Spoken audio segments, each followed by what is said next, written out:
नवंबर 2025 में बिहार प्रदेश में विधानसभा चुनाव होने थे, लेकिन चुनाव से पहले ही चुनाव आयोग ने 25 जून 2025 से 25 जुलाई 2025 तक बिहार मतदाता सूची के विशेष गहन पुनरीक्षण यानी कि एसआईआर पर काम कराया। एसआईआर पर काम कराने के बाद एक तर्क दिया कि 65 लाख मतदाताओं के नाम सूची से हटा दिए गए हैं और उसके पीछे कारण ये बताया गए कि 22 लाख ऐसे मतदाता थे जो मर चुके हैं, इसलिए उनका नाम सूची से हटा दिया गया। साथ ही 7 लाख मतदाता ऐसे थे जिनका नाम डुप्लीकेट था, यानी कि एक एक का नाम कई कई जगह अंकित था, उसको भी हटा दिया गया। और 36 लाख ऐसे भी वोटर थे जो प्रदेश को छोड़कर अन्य प्रदेशों में जाकर बस गए हैं या फिर रहने लगे हैं। तो इस तरह से कुल मिला के जो संख्या बैठ जाती है वो 65 लाख के आसपास बैठ जाती है। लेकिन विपक्षी पार्टियों ने इस बात पर कई तरह के सवाल खड़े कर दिए और कहा कि चुनाव आयोग की तरफ से बिहार एसआईआर पे जो काम किया गया है उसमें बहुत भारी संख्या में गड़बड़ी है और कुछ ना कुछ इस मामले में घालमेल किया गया है, इसलिए इस मामले की फिर से जांच होनी चाहिए। और जांच के लिए बाकायदा योगेंद्र यादव जो कि सामाजिक कार्यकर्ता और याचिकाकर्ता होते हैं, एक याचिका दायर सुप्रीम कोर्ट में कर देते हैं और कहते हैं कि बिहार की एसआईआर पर बहुत बड़ी गड़बड़ियां हुई हैं, उस पर ठीक से काम किया जाना चाहिए। 12 अगस्त 2025 को इस मामले की सुनवाई चल रही थी। सुनवाई के दौरान योगेंद्र यादव एक महिला और एक पुरुष को अपने साथ लेके आते हैं और लाने के बाद कहते हैं कि साहब ये बिहार के रहने वाले हैं, एक दोनों के पास वोटर आईडी कार्ड हैं, लेकिन मतदाता सूची में इनका नाम नहीं है। इनका नाम ये कहते हुए हटा दिया गया क्योंकि ये मर चुके हैं। बस इतना था कि सुप्रीम कोर्ट में एक तरह से हंगामा सा खड़ा हो जाता है। अब ये बात सोशल मीडिया के हर एक प्लेटफॉर्म पर, मीडिया में, चाहे वो प्रिंट मीडिया हो, इलेक्ट्रॉनिक मीडिया हो, हर जगह इस बात की चर्चा शुरू हो जाती है।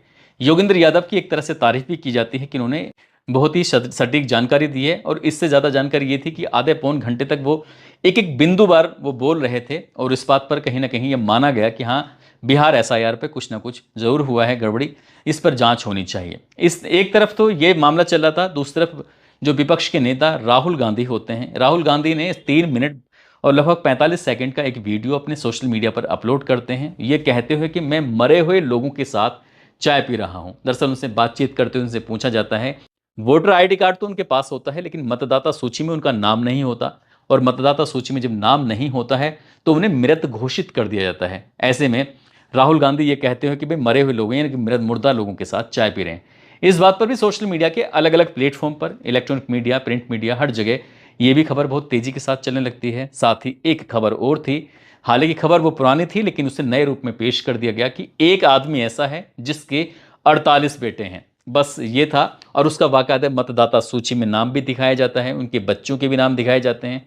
और जब ये सोशल मीडिया पर बहुत तेजी के साथ वायरल होता है तो आज की कहानी के माध्यम से हम यही जानने, ये समझने की कोशिश करते हैं कि आखिरकार ये मामला क्या है जो एक आदमी के 48 बेटे हैं।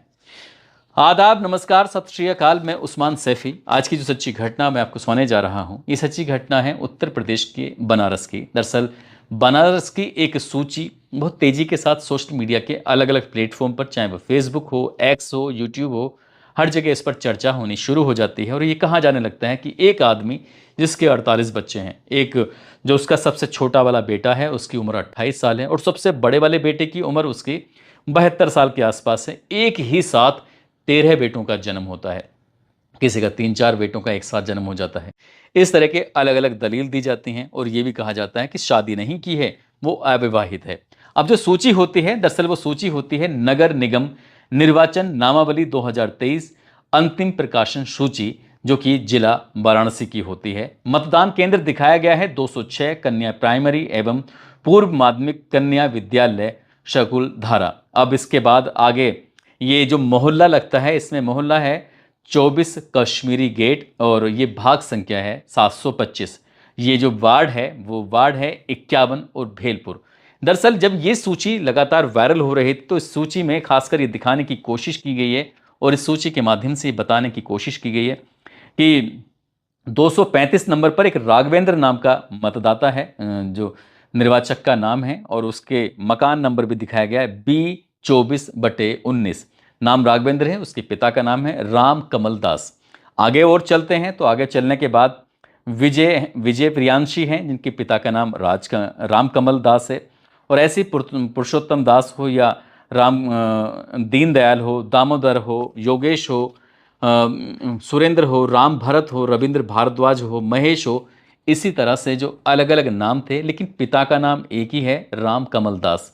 अब रामकमल दास की सूची को एक्स हैंडल पर खासकर ये वायरल किया जाने लगता है, और वायरल इसलिए भी किया जाने लगता है कि पिछले दिनों विपक्ष के नेता राहुल गांधी ने एक प्रेस कॉन्फ्रेंस जारी की थी, और प्रेस कॉन्फ्रेंस जारी करने के बाद कर्नाटक की एक विधानसभा के बारे में बताया था कि लगभग 1 लाख ये जो फर्जी वोटर हैं और इनको इस तरह से दिखाया गया था। उन्होंने ये भी बताने की कोशिश की कि एक एक पते पर 80-80 मतदाता रह रहे हैं। जब वहाँ जाकर देखते हैं तो वहाँ पर से एक सिंगल आदमी मिलता है, वो भी डिलीवरी बॉय होता है।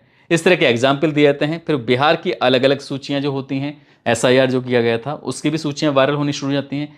जिंदा लोगों को मृत घोषित कर दिया जाता है। अब ऐसी स्थिति में इस वाली सूची पर सवाल उठना तय था, क्योंकि सवाल उठने वाली बात थी कि भारत के जो प्रधानमंत्री हैं नरेंद्र मोदी, उनका संसदीय क्षेत्र बनारस है, और बनारस की ये सूची अगर वायरल होती है तो तमाम तरह के सवाल विपक्ष ने उठाना शुरू कर दिया। जैसे विपक्ष ने सवाल उठाना शुरू कर दिया, वैसे सोशल मीडिया के अलग अलग प्लेटफॉर्म पर वीडियो बनानी शुरू कर दी। इसके ऊपर कुछ लोगों ने तो हंसी मजाक बनाना भी शुरू कर दिया कि आखिरकार ऐसा कैसे हो सकता है कि एक व्यक्ति है और उसके 50 बच्चे हैं। दरअसल रामकमल दास जो हैं वो कथावाचक हैं, और उन्होंने ये दावा किया कि ये उनके शिष्य हैं। जब हमने इस बारे में जानकारी जुटाने की कोशिश की तो ये पता चलता है कि उत्तर प्रदेश राज्य निर्वाचन आयोग की जो वेबसाइट को जो हमने देखा तो उसमें वेबसाइट में शेयर की गई वाराणसी नगर निगम 2023 के चुनाव के दौरान की वार्ड संख्या 51 भेलूपुर की मतदाता सूची में B24/19 के जो पते पर कुल मतदाता यानी कि 51 मतदाताओं के नाम दर्ज किए गए हैं। इनमें से 48 मतदाताओं के पिता के नाम के रूप में रामकमल दास का नाम लिखा गया है। ये तो बात बिल्कुल क्लियर हो जाती है अगर हम वेबसाइट पर देखते हैं। लेकिन इसके अंदर की जब बात देखने की कोशिश की जाती है तो ये पता चलता है कि राज्य निर्वाचन आयोग ने एक्स पर एक सफाई पेश की कि रामकमल दास को 48 मतदाताओं के पिता के रूप में दिखाने की वायरल सूची के संबंध में उत्तर प्रदेश के मुख्य निर्वाचन अधिकारी का 12 मार्च 2025 को एक स्पष्टीकरण पोस्ट लिखा गया था, और इसमें बताने की ये कोशिश की गई थी कि धार्मिक मठ या आश्रम के मामले में इसमें रहने वाले व्यक्तियों या सन्यासियों की पहचान उनके पिता के बजाय उनके गुरु के नाम से की जाती है। साथ ही अगर नियम अगर देखा जाए, जो गाइडलाइन है वो गाइडलाइन कहती है कि राज्य निर्वाचन आयोग की गाइडलाइन 2022 के मुताबिक निर्वाचकों के नाम और उनके विवरण संबंधी निर्देश बिंदु 6 में स्पष्ट है कि किसी भी धार्मिक संघ से संबंधित साथी, मठवासी और मठवासिनी जैसे व्यक्तियों के मामले में जो अपने पिता या माता का नाम नहीं देना चाहते हों वह गुरु धार्मिक संस्थान का नाम ही दे दें, यह पर्याप्त होगा। इसी नियमावली के तहत सभी का मतदाता पहचान पत्र बनवाया गया था। अब इसके बाद और आगे जब चला जाता है तो दैनिक भास्कर की टीम जब स्वामी रामकमल दास के सेक्रेटरी राम भरत से बातचीत करती हैं तो वो बताते हैं कि लिस्ट कुछ हद तक सही है, सही कही जा सकती है, क्योंकि स्वामी जी जीवन भर अविवाहित रहे हैं, लेकिन उनके आश्रम में गुरु और शिष्य का जो गुरु शिष्य परंपरा का पालन होता है। उन्होंने कहा कि कानून में यह भी व्यवस्था है, इसके तहत आश्रम में रहने वाले सभी शिष्य अपने गुरु को पिता तुल्य मानते हैं। विभिन्न आधिकारिक दस्तावेजों में पिता के स्थान पर गुरु का नाम दर्ज कराते हैं। यही कारण है कि मतदाता सूची में पिता के नाम के स्थान पर स्वामी जी के नाम अंकित है।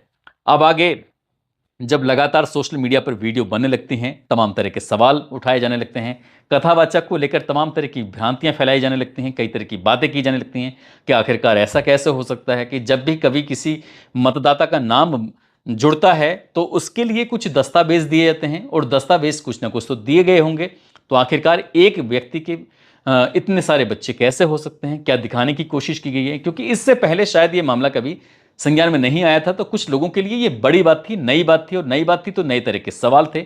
अब जब नए तरह के सवाल होते हैं तो वीडियो बनाना शुरू कर दिया जाता है, जानकारी देना शुरू कर दिया जाता है। अब इसमें यह दावा किया जाता है कि अखिल भारतीय संत समिति के महामंत्री स्वामी जितेंद्र आनंद सरस्वती ने बताया, उत्तराधिकारी अधिनियम के तहत गुरु शिष्य संबंध में शिष्य को बेटे के समान दर्जा प्राप्त है। यदि गुरु किसी स्थान के मतदाता हैं, शिष्य भी वहीं रहते हैं, तो वे उसी पते और पिता के नाम के आधार पर मतदाता सूची में दर्ज हो सकते हैं। कुछ YouTube चैनल वाले सनातन संस्कृति का मजाक उड़ा रहे हैं। मैं चुनाव आयोग से मिलकर उन सभी की शिकायत करूंगा, जल्द ही उन पर FIR भी कराऊंगा। क्योंकि हम साधु संत यह अपमान किसी भी कीमत पर बर्दाश्त नहीं कर सकते। इस तरह की जब बात होती है तो वाकई सोशल मीडिया पर अगर इस तरह की अगर पोस्ट देखी जाएगी राम कमल दास जी के नाम से, तो आपको सैकड़ों की संख्या में इस तरह की पोस्ट मिल जाएंगी और वाकायदा उनके उपहास उड़ाया गया है। अब ये बात उपहास वाली है नहीं है क्या नहीं, इस पर विपक्ष ने भी कई तरह के सवाल हालांकि पता नहीं किए नहीं किए, लेकिन वीडियो के माध्यम से एक्स पर जो लोगों ने सवाल उठाने शुरू किए हैं, तो फिर जब कमेंटों में आप पढ़ना शुरू करेंगे तो कमेंट में लोगों ने फिर जो कमेंट करना शुरू किया है तो उसमें कुछ पक्ष में भी उतरते हैं, कुछ विपक्ष में भी उतरते हैं। विपक्ष वाले कहते हैं कि एक साथ ऐसे इतने सारे लोगों के नाम कैसे दर्ज हो सकते हैं, इस तरह के सवाल थे। हालांकि पहले भी उत्तर प्रदेश निर्वाचन आयोग ने इस मामले में कई बार सफाई देने की कोशिश की है, लेकिन सोशल मीडिया की बात ही कुछ अलग होती है, क्योंकि सोशल मीडिया पर कब कौन सी चीज किस रूप में वायरल हो जाए इस बारे में कुछ नहीं कह सकते। यही कारण है कि जब बिहार की मतदाता सूची को लेकर जब सवाल उठ रहे थे, तब उत्तर प्रदेश के बनारस की इस निर्वाचन जो मतदाता सूची होती है उसका एक अंश वो वायरल होना शुरू हो जाता है और इस पर सवाल खड़े हो जाते हैं। हमने जो आपको बताने की कोशिश की गई है, तो यही जो जानकारी हमने जुटाई थी वही हमने आपको बताया है, अपनी तरफ से इसमें कुछ भी नहीं है। दोस्तों वीडियो को लाइक करें, शेयर करें, चैनल को सब्सक्राइब करें।